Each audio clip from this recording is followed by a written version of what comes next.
Channel. ನಾನು ರಮ್ಯಾ. ಬೆಳಗ್ಗೆಯಿಂದ ನಾನು ವ್ಲಾಗ್ನ ಸ್ಟಾರ್ಟ್ ಮಾಡಿದ್ದೀನಿ. ಹೊರಗಡೆ ಹೋಗಬೇಕು, ಹಾಗಾಗಿ ರೆಡಿಯಾಗಿರೋದು. ದೇವಸ್ಥಾನಕ್ಕೆ ಕೂಡ ಹೊರಟಿದ್ದೀವಿ. ಇವತ್ತು ಸಂಡೇ ಆಗಿತ್ತು, ಹಸ್ಬೆಂಡ್ ಕೂಡ ಡ್ಯೂಟಿ ಲೀವ್ ಇತ್ತು, ಹಾಗಾಗಿ ಹೊರಟಿದ್ದೀವಿ. ಪಾಪ ಕೂಡ ರೆಡಿಯಾಗಿಬಿಟ್ಟಿದ್ದಾನೆ. ಪಾಪ ತೋರಿಸು, ಯಾವ ರೀತಿ ರೆಡಿಯಾಗಿದೆಯಾ ನೋಡಿ. ನಮ್ಮ ಪಾಪ ಎಷ್ಟು ಕ್ಯೂಟಾಗಿ ರೆಡಿಯಾಗಿದ್ದಾನೆ. ಹಾಯ್ ಮಾಡು, ಹಾಯ್.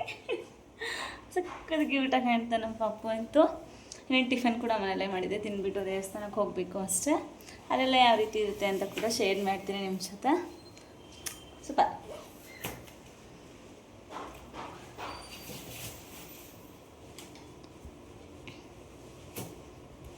Hi hi. ಜೊಬ್ಬ ಕೈ ಹಾಕ್ಕೊತಿದ್ದೀರಾ? ಹಾಂ ಅಪ್ಪ. ಡಿಪ್ರೆಷನ್.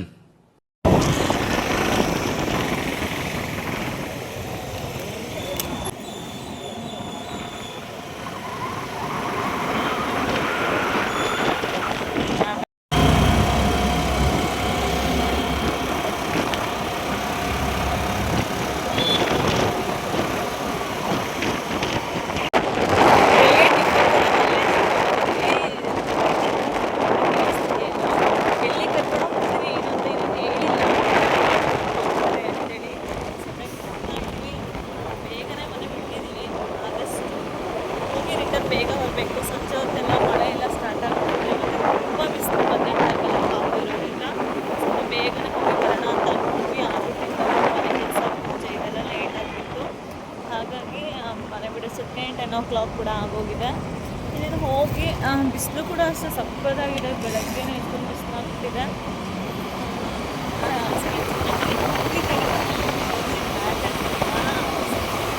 ಮಾತಾಡ್ತಾ ಇದ್ದೀನಿ. ರಾ ವಾಯ್ಸ್ನ ಕೊಟ್ಟಿದ್ದೀವಿ. ತುಂಬ ಗಾಳಿ ಸ್ಪೀಡಾಗಿ ಬರ್ತಿರೋದಕ್ಕೆ ಕೇಳಿಸ್ತಾ ಇಲ್ಲ. ಹಾಗಾಗಿ ಯಾವ ದೇವಸ್ಥಾನ ಏನು ಅಂತ ಕೂಡ ಕೊನೆಯವರೆಗೂ ಬ್ಲಾಗ್ನ ನೋಡಿ ಗೊತ್ತಾಗುತ್ತೆ. ತುಂಬ ಪವರ್ಫುಲ್ ದೇವಸ್ಥಾನ ಅಂತಲೇ ಹೇಳ್ಬೋದು. ಹಾಗೆ ಹೊಸಬ್ರಾದ ದಯವಿಟ್ಟು ಚಾನಲ್ನ ಸಬ್ಸ್ಕ್ರೈಬ್ ಮಾಡ್ಕೊಳ್ಳಿ, ಹಾಗೆ ಕಮೆಂಟ್ ಮಾಡಿ, ಹಾಗೆ ಹೈಪ್ ಇರುತ್ತೆ ದಯವಿಟ್ಟು ಹೈಪ್ ಮಾಡಿ. ಲೈಕ್ ಕೊಡದೇ ಇರೋ ದಯವಿಟ್ಟು ವಿಡಿಯೋ ನೋಡಿಬಿಟ್ಟು ಒಂದು ಲೈಕ್ ಕೊಡೋದನ್ನ ಮರಿಬೇಡಿ. ಏನು ಜ್ಯೂಸ್ ಇದೆ? ಹಾಂ, ಪೊಮೊಗ್ರಾನೇಟ್ ಜ್ಯೂಸ್ ತಗೋ. ಇದು ಮಸ್ಕ್ ಮೆಲನ್ ಇದೆ ನೋಡು. ಮಿಲ್ಕ್ ಶೇಕ್ ತಗೋ. ಇಲ್ಲಿದು ಅವನಿಗೆ ಕೇಳಿ ಪುಟ್ಟಾಗ ಏನು ಬೇಕು? ಪುಟ್ಟ ನಿಂಗೆಂತ ಬೇಕು? ಅವನಿಗೆ ಪೊಮೊಗ್ರಾನೇಟ್ ತಗೋ, ಮಸ್ಕ್ ಮೆಲನ್ ಒಂದು ತಗೋ. ನಿನಗೆ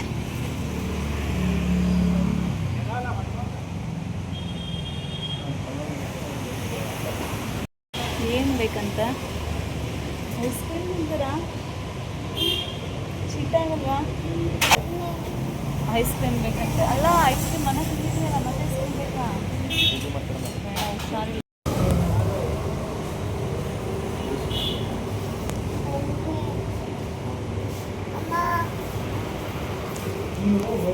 ಏನು ಬೇಕು? ಹಾಂ, ನಿನ್ನೆ ತಿಂದಿದೆಯಲ್ಲ ಐಸ್ ಕ್ರೀಮ್, ಮತ್ತೆ ಐಸ್ ಕ್ರೀಮ್ ಬೇಕಾ? ನೋಡಿ, ಮತ್ತೆ ಐಸ್ ಕ್ರೀಮ್ ಬೇಕಂತೆ. ನೋ,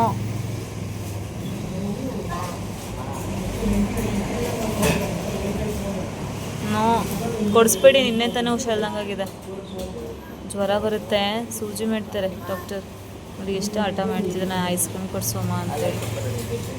ಜ್ಯೂಸ್ ಬರ್ತಾರೆ, ಜ್ಯೂಸ್ ಮಾಡ್ತಿದ್ದಾರಾ? ಜ್ಯೂಸ್ ಕೊಡ್ತಾರೆ. ಪಾಪುಗೆ ಅಂತೇಳಿ ಪೊಮೊಗ್ರಾನೈಟ್ ಮಿಲ್ಕ್ ಶೇಕ್ ತೊಗೊಂಡ್ವಿ. ನಮಗೆ ನಾರ್ಮಲಾಗಿ ಮಸ್ಕ್ ಮೆಲನ್ ಜ್ಯೂಸ್ ತೊಗೊಂಡ್ವಿ.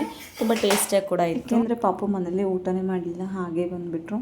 ಎಷ್ಟು ಬಲವಂತ ಮಾಡಿದ್ರು ಊಟ ಮಾಡಲಿಲ್ಲ. ಜ್ಯೂಸು ಕೂಡ ಕುಡಿಯೋಣ ಅಂತ ಇಷ್ಟು ರಿಕ್ವೆಸ್ಟ್ ಮಾಡಿಕೊಂಡ್ರು, ಕೊಡ್ತಾ ಇಲ್ಲ. ಅವ್ರಿಗೆ ಐಸ್ ಕ್ರೀಮ್ ಬೇಕು ಅಂತ ತುಂಬ ಹಠ ಮಾಡ್ತಿದ್ರು. ಕೊನೆಗೆ ಪಾಪ ಅಣ್ಣ ಜ್ಯೂಸ್ ಎಲ್ಲ ಮಾಡ್ತಿದ್ರಲ್ಲ, ಅವರೇ ಬಂದು ಕುಡಿಸ್ಬೇಕಾಯ್ತು. ಅಷ್ಟು ಹಠ ಮಾಡ್ತಿದ್ರು. ನನಗೆ ಬೇಡ, ನಂಗೆ ಐಸ್ ಕ್ರೀಮ್ ಬೇಕು ಅಂತಲೇ ಒಂದೇ ಸಮ ಹಠ ಮಾಡ್ತಿದ್ರು. ಹಾಗಾಗಿ ಪಾಪ ಅವರೇ ಬಂದುಬಿಟ್ಟು ಜ್ಯೂಸ್ ಕುಡಿಸ್ತಾಯಿದ್ರು.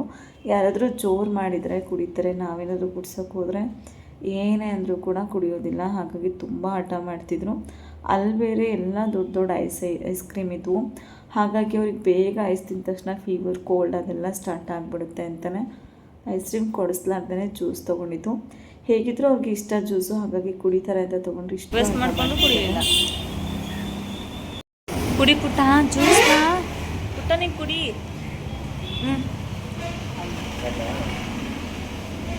ಅವ್ರು ಬಿಡ್ತಾರೆ, ಬಿಡು ಕುಡಿ.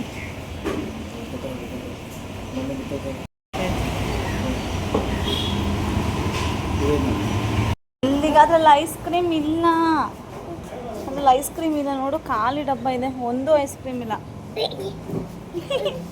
ಅಲ್ಲಿ ಮುಂದೆ ಕೊಡಿಸ್ತೀನಿ ಬಾ, ಮುಂದೆ ಕೊಡಿಸ್ತೀನಿ ಬಾ, ಅದ್ರಲ್ಲಿ ಐಸ್ ಕ್ರೀಮ್ ಇಲ್ಲ. ಇದೆ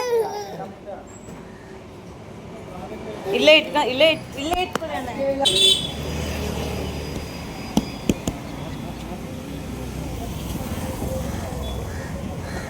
ಅತ್ಲಾ ನಿಲ್ಲಿಸ್ಕೊಂಡು ಕೆಳಗಡೆ.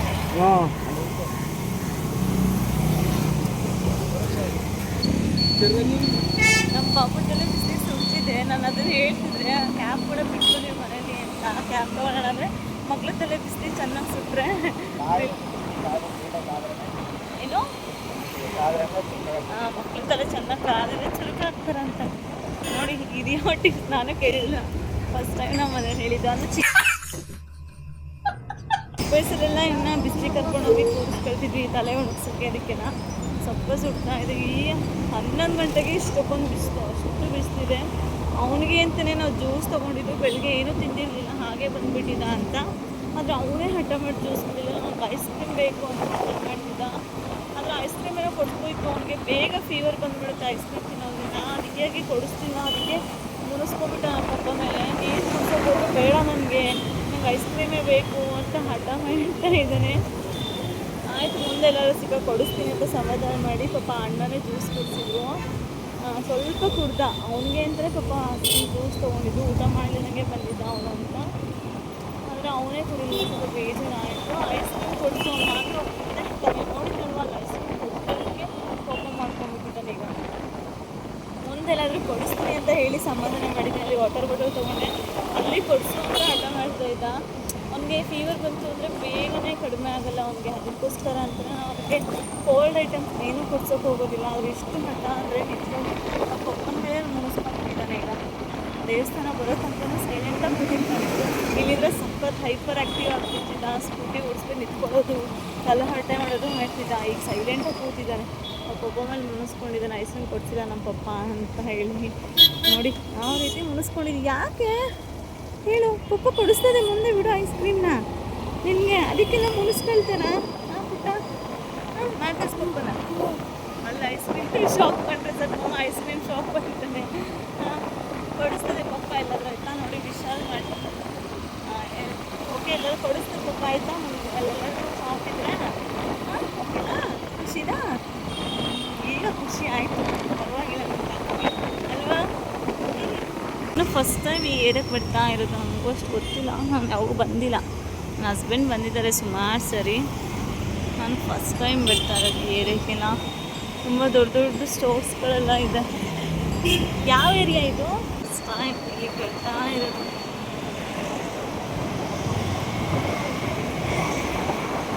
ಸುಮಾರಷ್ಟು ಅಪಾರ್ಟ್ಮೆಂಟ್ಸ್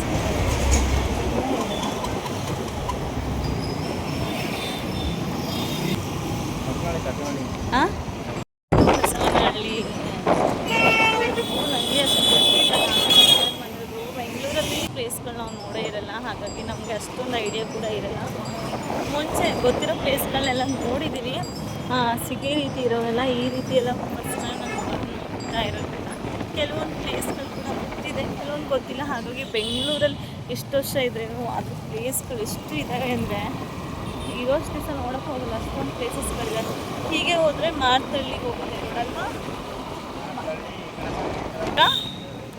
ಸದಾಪುರ. ಈ ಕಡೆ ಹೋದರೆ ಮಾರ್ತಳ್ಳಿ ನಿಯರ್ ಆಗುತ್ತಾ? ಮಾರ್ತಳ್ಳಿ ಅಲ್ಲ, ಒಳ್ಳೆ ರೂಟಾ ಇದು? ಒಳ್ಳೆ ರೂಟಾ? ಹಾಂ ಶಾರ್ಟ್ಕಟ್ಟು.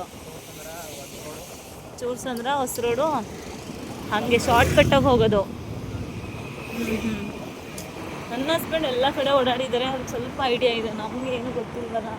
ನಾನು ಈ ಕಡೆ ಫಸ್ಟ್ ಅಲ್ಲ. ಮಾರ್ತಳ್ಳಿ ಎಲ್ಲ ನಾನು ಮೆಜೆಸ್ಟಿಕ್ಕಿಂದ ಹೋಗಿದ್ದೀನಿ, ಹಂಗಾಗಿ ನನಗೆ ಅದು ಗೊತ್ತಿದೆ, ನಂಗೆ ಅದ್ರ ಬಗ್ಗೆ ಗೊತ್ತಿಲ್ಲ.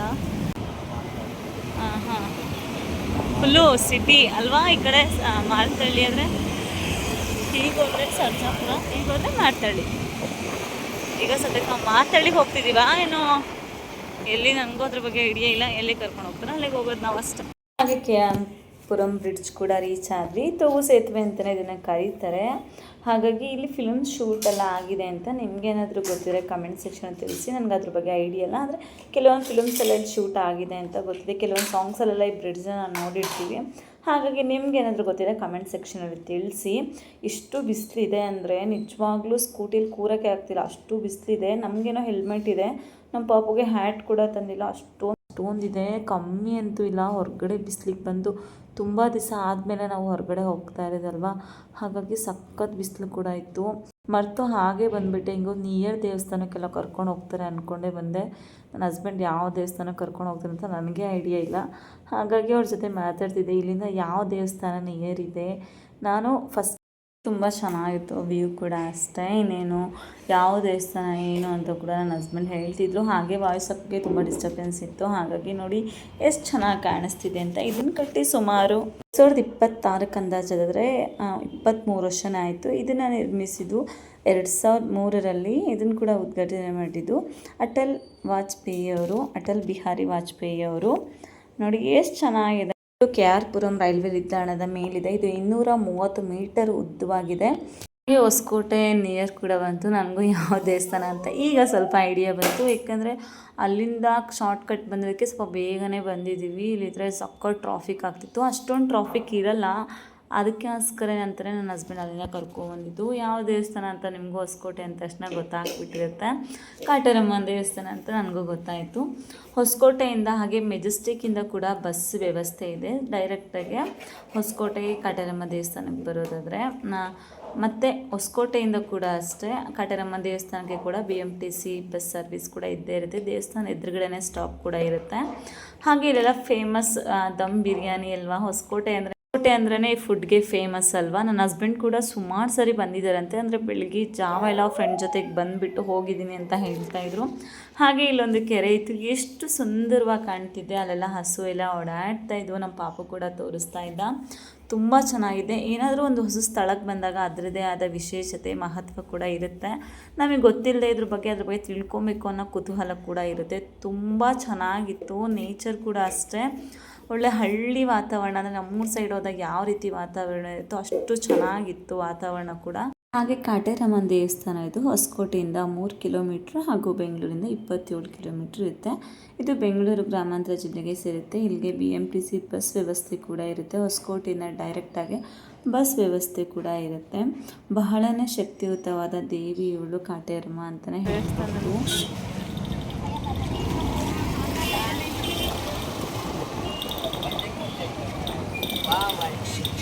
ಎಲ್ಲಿ ಇಳಿಸ್ತೀರಾ ಬೈಕ್ನ? ಪಾರ್ಕ್ ಮಾಡೋಕ್ಕೆ ಸ್ಪೇಸ್ ಸಿಕ್ಕಿದೆ. ಪಾರ್ಕ್ ಮಾಡ್ತಾ ಇದ್ರು ಅವರು. ನಿಂತ್ಕೊಂಡ್ಬಿಟ್ಟಿದ್ದ ನಮ್ಮ ಪಾಪು.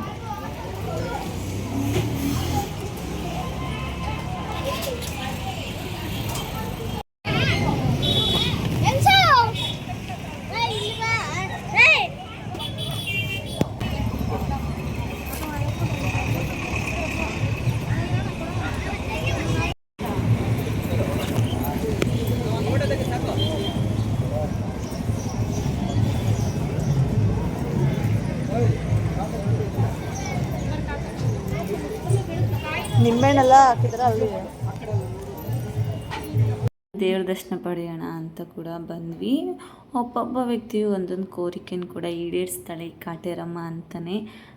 ಮಹಾಶಕ್ತಿಯುತವಾದಂಥ ದೇವಿಯವಳು. ನಂಬಿದರೆ ಯಾರನ್ನೂ ಕೂಡ ಕೈ ಬಿಡೋದಿಲ್ಲ. ಪ್ರತಿಯೊಬ್ಬರು ಕೂಡ ಹೇಳಿರೋದು, ಇಲ್ಲಿಗೆ ಬಂದಿರುವಂಥ ಭಕ್ತರು ಕೂಡ ಹೇಳ್ತಿರ್ತಾರೆ, ಎಂಥ ಕಷ್ಟಗಳಾಗಿರ್ಬೋದು ಎಲ್ಲನೂ ಕೂಡ ಪರಿಹರಿಸ್ತಾಳೆ ಈ ದೇವಿ ಅಂತ. ಪ್ರತಿಯೊಬ್ಬ ಏನೇ ಸಮಸ್ಯೆ ಆಗಿರ್ಬೋದು, ಏನೇ ತೊಂದರೆ ಆಗಿರ್ಬೋದು, ಸಮಸ್ಯೆಗಳಿಗೆ ಇಲ್ಲಿ ಪರಿಹಾರ ಸಿಕ್ಕೇ ಸಿಗುತ್ತೆ ಅಂತ. ಏನೇ ಸಂಕಲ್ಪ ಇದ್ದರೂ ಕೂಡ ಇಲ್ಲಿ ಈಡೇರುತ್ತೆ ಅನ್ನೋ ಕೂಡ ನಂಬಿಕೆ ಇದೆ. ಒಂದು ಸಮಸ್ಯೆಗೂ ಪರಿಹಾರ ಕೂಡ ಸಿಕ್ಕಿರುತ್ತೆ. ತುಂಬ ಜನ ಕೂಡ ತುಂಬ ದೂರದಿಂದ ಬಂದುಬಿಟ್ಟು ತಾಯಿ ದರ್ಶನ ಮಾಡಿ ಕಟ್ಟಿರುವಂಥ ಈಡೇರಿದ್ರೆ ಅದನ್ನು ಕೂಡ ಹರಕೆ ರೂಪದಲ್ಲಿ ತೀರಿಸ್ಬಿಟ್ಟು ಹೋಗ್ತಾರೆ. ಕಾಟೇರಮ್ಮ ದೇವಸ್ಥಾನ ಹೊಸಕೋಟೆ ಜನರ ನಂಬಿಕೆಯ ದೇವಿಯಾಗಿದ್ದು ಗ್ರಾಮದ ರಕ್ಷಕಿಯಾಗಿ ಕೂಡ ಪೂಜಿಸ್ತಾರೆ. ಈ ದೇವಾಲಯಕ್ಕೆ ಸ್ಥಳೀಯರು ಮಾತ್ರವಲ್ಲದೆ ಸುತ್ತಮುತ್ತಲ ಊರುಗಳಿಂದ ಕೂಡ ಭಕ್ತರು ಪ್ರತಿದಿನ ದೇವಿಯ ದರ್ಶನ ಕೂಡ ಮಾಡ್ತಾರೆ. ಕಾಟೇರಮ್ಮನನ್ನು ಶಕ್ತಿ ದೇವತೆಯ ಅವತಾರ ಎಂದೇ ಕರೀತಾರೆ. ಗ್ರಾಮದಲ್ಲಿ ಶಾಂತಿ, ಆರೋಗ್ಯ, ಸಮೃದ್ಧಿ ಕಾಪಾಡುವ ತಾಯಿ ಎಂದು ಕೂಡ ಭಕ್ತರು ಭಾವಿಸ್ತಾರೆ. ಸಂಕಷ್ಟಗಳು ಕೂಡ ದೂರವಾಗಲಿ, ಮನಸ್ಸಿನ ಇಚ್ಛೆಗಳು ನೆರವೇರಲಿ ಎಂದು ವಿಶೇಷವಾಗಿ ಹರಕೆ ಕಟ್ಟು ಪೂಜೆ ಕೂಡ ಸಲ್ಲಿಸ್ತಾರೆ. ಹಬ್ಬ ಸಮಯದಲ್ಲಿ ದೇವಿಗೆ ಜಾತ್ರೆ ಅಲಂಕಾರ, ವಿಶೇಷ ನೈವೇದ್ಯಗಳನ್ನು ಕೂಡ ಸಮರ್ಪಿಸುತ್ತಾರೆ. ದೇವಾಲಯದಲ್ಲಿ ಜಾತ್ರೆ ಸಮಯದಲ್ಲಿ ಸಾವಿರಾರು ಭಕ್ತರು ಕೂಡ ಭೇಟಿ ನೀಡ್ತಾರೆ. ಮತ್ತು ಡೊಳ್ಳು ಕುಣಿತ, ಭಜನೆ, ಗ್ರಾಮೀಣ ಸಂಪ್ರದಾಯಗಳು ಕೂಡ ಇಲ್ಲಿ ಆಚರಿಸ್ತಾರೆ. ಪ್ರತಿ ಮತ್ತು ವಿಶೇಷ ಶುಕ್ರವಾರಗಳಲ್ಲಿ ಹೆಚ್ಚಿನ ಭಕ್ತರು ಕೂಡ ಬರ್ತಾರೆ. ವಿಶೇಷವಾಗಿ ಸ್ಥಳೀಯ ಸಂಸ್ಕೃತಿ ಮತ್ತು ಭಕ್ತಿಯ ಪ್ರತೀಕವಾಗಿ ದೇವಸ್ಥಾನ ಕೂಡ ಪ್ರಸಿದ್ಧಿಯನ್ನು ಹೊಂದಿದೆ. ಹೊಸಕೋಟೆ ಪ್ರಸಿದ್ಧ ಕಾಟೇರಮ್ಮ ತಾಯಿ ಕೂಡ ಭಕ್ತರ ಕಷ್ಟಗಳನ್ನು ದೂರ ಮಾಡುವ ಶಕ್ತಿ ದೇವಿ ಅಂತಲೇ ಹೇಳ್ಬೋದು. ತುಂಬ ವಿಶೇಷವಾಗಿ ಪೂಜೆ ಕೂಡ ನೆರವೇರುತ್ತೆ. ಒಬ್ಬೊಬ್ಬ ವ್ಯಕ್ತಿಯು ಒಂದೊಂದು ಕೋರಿಕೆಗಳನ್ನು ಕೂಡ ಈಡೇರಿಸ್ತಾಳೆ ಈ ಮಹಾತಾಯಿ. ಕಾಟೇರಮ್ಮ ದೇವಸ್ಥಾನ ಬಂದರೆ ಮಿಸ್ ಮಾಡದೆ ದೇವಿ ದರ್ಶನ ಮಾಡ್ಕೊಂಡ್ಬಿಟ್ಟು ಹೋಗಿ. ನಂಬಿದರೆ ಯಾರನ್ನೂ ಕೂಡ ಕೈ ಬಿಡೋದಿಲ್ಲ. ಪ್ರತಿಯೊಬ್ಬರು ಕೂಡ ಇಲ್ಲಿ ಹೇಳ್ತಾರೆ, ಪ್ರತಿಯೊಂದು ಸಮಸ್ಯೆ ಆಗಿರ್ಬೋದು, ಏನೋ ತೊಂದರೆ ಆಗಿರ್ಬೋದು, ಎಲ್ಲದಕ್ಕೂ ಸಂಕಲ್ಪ ಮಾಡ್ಕೊಂಡ್ರೆ ನೆರವೇರುತ್ತೆ ಅಂತ ಕೂಡ ತುಂಬ ಜನ ಹೇಳಿದ್ದಾರೆ. ಹಾಗೆ ಇಲ್ಲಿ ಬೀಗ ಕೂಡ ಹಾಕ್ತಾರೆ ಮುನೇಶ್ವರ ಸ್ವಾಮಿ ದೇವಸ್ಥಾನಕ್ಕೆ. ಹಾಗೆ ತೆಂಗಿನಕಾಯಿ ಕೂಡ ಹರಕೆ ಕಟ್ತಾರೆ. ಹಾಗೆ ತಾಯಿಯ ಹತ್ತಿರ ಪೂಜೆ ಮಾಡಿಸಿ ಹರಕೆಯನ್ನು ತೀರಿಸ್ಕೊಳ್ತಾರೆ.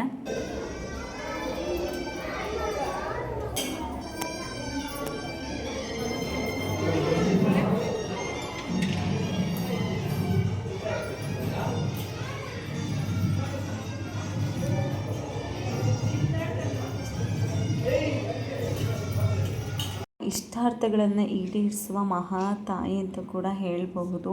ಅಷ್ಟು ಪವರ್ಫುಲ್ ಆದ ದೇವಿ ಕೂಡ ಇವರು.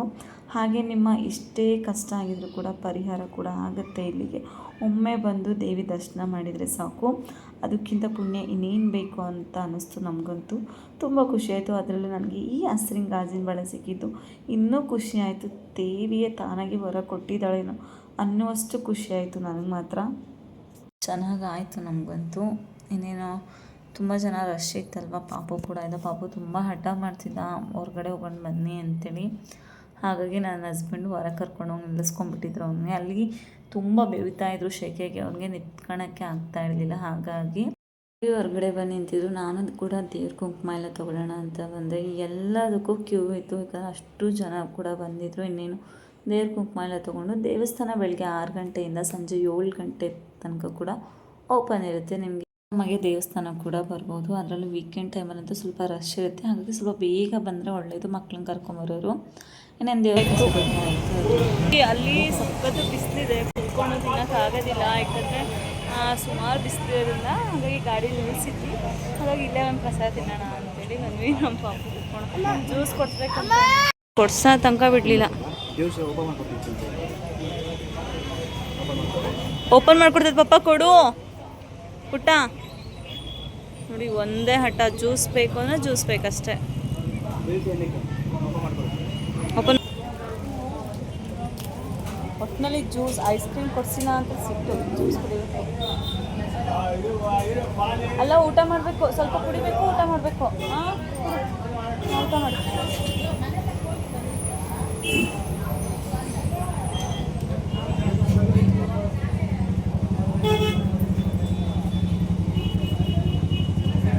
ಮಕ್ಕಳನ್ನ ಕರ್ಕೊಂಬಂದ್ರೆ ಹೆವಿ ತಲೆನೋವು.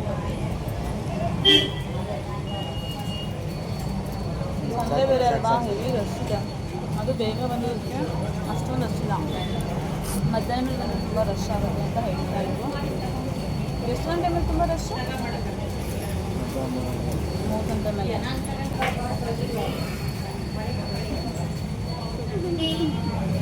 ನಾನು ಫಸ್ಟ್ ಟೈಮ್ ಬಂದಿರೋದು ಅಲ್ಲ ಸಚಿನವರು. ನಾವು ಫಸ್ಟ್ ಟೈಮ್ ಬಂದಿರೋದು ದೇವಸ್ಥಾನಕ್ಕೆ. ನೀವು ಬಂದಿದ್ದೀರಾ? ಹಾಂ,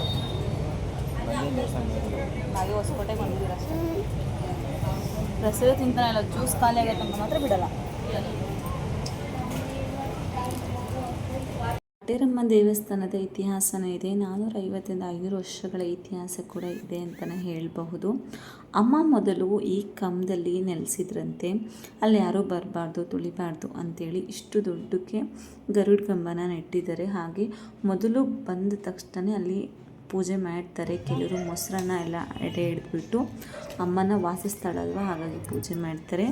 ಏನಾದರೂ ಹರಕೆ ಇದ್ದರೆ ಅದನ್ನು ಕೂಡ ತೀರಿಸೋಕ್ಕೆ ಮುನೇಶ್ವರ ಸ್ವಾಮಿಗೆ ಬೀಗ ಕೂಡ ಹಾಕಿದ್ದಾರೆ.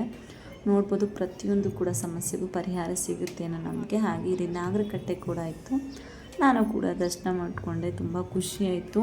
ಹಾಗೆ ಪ್ರತಿದಿನ ಬೆಳಗ್ಗೆ 6 ಗಂಟೆಯಿಂದ ಸಂಜೆ 7 ಗಂಟೆವರೆಗೂ ದೇವಿ ದರ್ಶನ ಕೂಡ ಇರುತ್ತೆ. ಪ್ರತಿಯೊಬ್ಬರು ಕೂಡ ಬಂದುಬಿಟ್ಟು ದೇವಿ ದರ್ಶನ ಮಾಡ್ಬೋದು. ತುಂಬ ಚೆನ್ನಾಗಿದೆ ದೇವಸ್ಥಾನ ಅಂತೂ ಕೂಡ. ಎಲ್ಲ ರೀತಿಯ ಗಳು ಕೂಡ ದೇವಸ್ಥಾನದಲ್ಲಿ ಇದೆ. ಹರಕೆ ಈಡೇರಿಸಲು ಕೂಡ ಅದರದ್ದೇ ಆದ ಸ್ಥಾನಗಳು ಕೂಡ ಮಾಡಿದ್ದಾರೆ. ತುಂಬ ಚೆನ್ನಾಗಿದೆ, ತುಂಬ ವಿಶೇಷಣೆ ಅಂತ ಹೇಳ್ಬೋದು. ದೇವಸ್ಥಾನ ಅಂತೂ ತುಂಬ ಅದ್ಭುತವಾಗಿ ಕಟ್ಟಿದ್ದಾರೆ. ಗರುಡ ಕಂಬದ ಹತ್ರ ನಾವು ಕೂಡ ಪೂಜೆ ಕೂಡ ಮಾಡ್ಕೊಂಡ್ವಿ. ಬಂದ ತಕ್ಷಣ ಮೊದಲು ಪೂಜೆ ಮಾಡೋದೆ ಗರುಡ ಕಂಬದ ಹತ್ರ, ಏಕೆಂದರೆ ಅಮ್ಮನ ವಾಸಸ್ಥಳವಾಗಿತ್ತಂತೆ. ಆವಾಗ ತಾಯಿ ಹತ್ರ ಸಂಕಲ್ಪ ಕೂಡ ಮಾಡಿಕೊಂಡು ಬೀಗ ಕೂಡ ಹಾಕಿಬಿಟ್ಟು ಹೋಗ್ತಾರೆ ಮುನೇಶ್ವರ ಸ್ವಾಮಿ ದೇವಸ್ಥಾನದ ಹತ್ರ. ಹಾಗೆ ದೇವಿ ದರ್ಶನ ಪಡೆಯೋಕ್ಕೆ ಸಾವಿರಾರು ಕಿಲೋಮೀಟರ್ಗಳಿಂದ ಭಕ್ತರು ಪ್ರತಿದಿನ ಬಂದುಬಿಟ್ಟು ತಾಯಿ ದರ್ಶನ ಕೂಡ ಪಡಿತಾರೆ. ಹಾಗೆ ಹರಕೆ ತೆಂಗಿನಕಾಯಿನ ಕೂಡ ತಾಯಿ ಹತ್ರ ಇಟ್ಬಿಟ್ಟು ಪೂಜೆ ಮಾಡಿ ಹರಕೆನ ಕಟ್ಕೊಳ್ತಾರೆ. ಹುಣ್ಣಿಮೆ ದಿವಸ ತುಂಬ ವಿಶೇಷವಾಗಿರುತ್ತೆ. ಪ್ರತಿಯೊಬ್ಬರದ್ದು ಹರಕೆ ಕೂಡ ಈಡೇರಿಸಿದಳೆ ತಾಯಿ ಅನ್ನೋದೇ ಇಲ್ಲಿನ ಅಭೂತ ನಂಬಿಕೆ ಕೂಡ ಆಗಿದೆ. ಭಕ್ತಾದಿಗಳು ತಮ್ಮ ಅಮೂಲ್ಯವಾದ ವಸ್ತುಗಳನ್ನು ಜೋಪಾನ ಮಾಡಿಕೊಳ್ಳಿ. ನಿಮ್ಮ ಹಣ, ನಿಮ್ಮ ಒಡವೆ, ನಿಮ್ಮ ಮೊಬೈಲ್, ನಿಮ್ಮ ಪರ್ಸ್, ತಮ್ಮ ಅಮೂಲ್ಯವಾದ ಎಲ್ಲ ವಸ್ತುಗಳಿಗೆ ನೀವೇ ಜವಾಬ್ದಾರರು. ಭಕ್ತಾದಿಗಳು ತಮ್ಮ ಅಮೂಲ್ಯವಾದ ವಸ್ತುಗಳನ್ನು ಜೋಪಾನ ಮಾಡಿಕೊಳ್ಳಿ. ಕಳ್ಳರಿದ್ದಾರೆ, ಎಚ್ಚರಿಕೆ. ಕಳ್ಳರಿದ್ದಾರೆ, ಎಚ್ಚರಿಕೆ. ಕಳ್ಳರಿದ್ದಾರೆ, ಎಚ್ಚರಿಕೆ.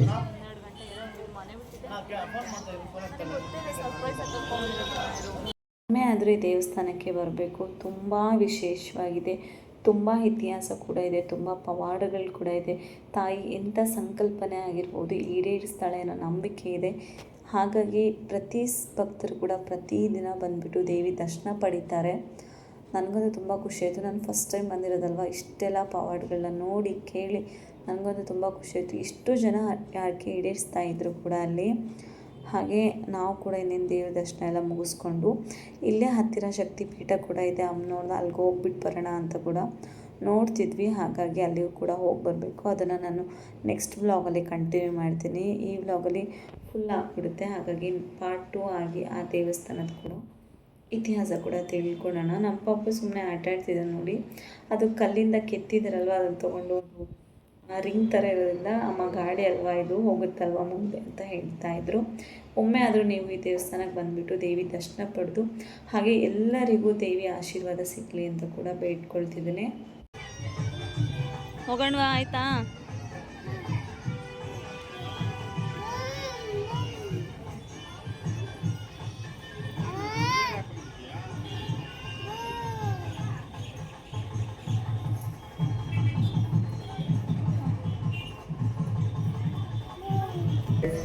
ಬರಲ್ಲ, ಸುಮ್ಮನೆ ಸಚಿನ ನೋಡ ಬರಲ್ಲ, ಅಲ್ಲೇ ಇರ್ತೀಯ, ಬಾಯ್.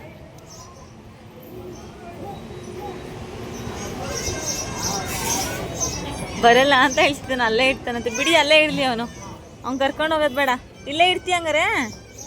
ಬಿಡಿ, ಅವ್ನ ಕೆಳಗಡೆ ಬಿಸಿಲಲ್ಲಿ ನಡೀಲಿ. ಕಾಲು ಎಷ್ಟು ಸುಡ್ತಿದೆ ಅಂತ ಗೊತ್ತಾಗ್ತದೆ ಅವನಿಗೆ. ಬನ್ನಿ ಹೋಗೋಣ. ವ್ಲಾಗ್ನ ಪೂರ್ತಿಯಾಗಿ ನೋಡಿ. ಪಾರ್ಟ್ 2 ಆಗಿ ನಾವು ಶಕ್ತಿಪೀಠ ಕೂಡ ಹೋಗಿರ್ತೀವಿ. ಅದನ್ನು ಕೂಡ ವ್ಲಾಗ್ನ ನೆಕ್ಸ್ಟ್ ವ್ಲಾಗಲ್ಲಿ ಹಾಕ್ತೀನಿ. ಇದೇ ವ್ಲಾಗಲ್ಲಿ ಹಾಕಿದೆ ತುಂಬ ಲೆಂತ್ ಆಗುತ್ತೆ ಅಂತ ಅದನ್ನು ಪಾರ್ಟ್ 2 ಆಗಿ ಮಾಡ್ತೀನಿ. ಆ ವ್ಲಾಗ್ನ ಕೂಡ ಮಿಸ್ ಮಾಡಿದೆ ನೋಡಿ. ವಿಶೇಷತೆ ಇರುವಂತಹ ದೇವಸ್ಥಾನ ಶಕ್ತಿಪೀಠ ಕೂಡ ಹೋಗ್ತೀವಿ.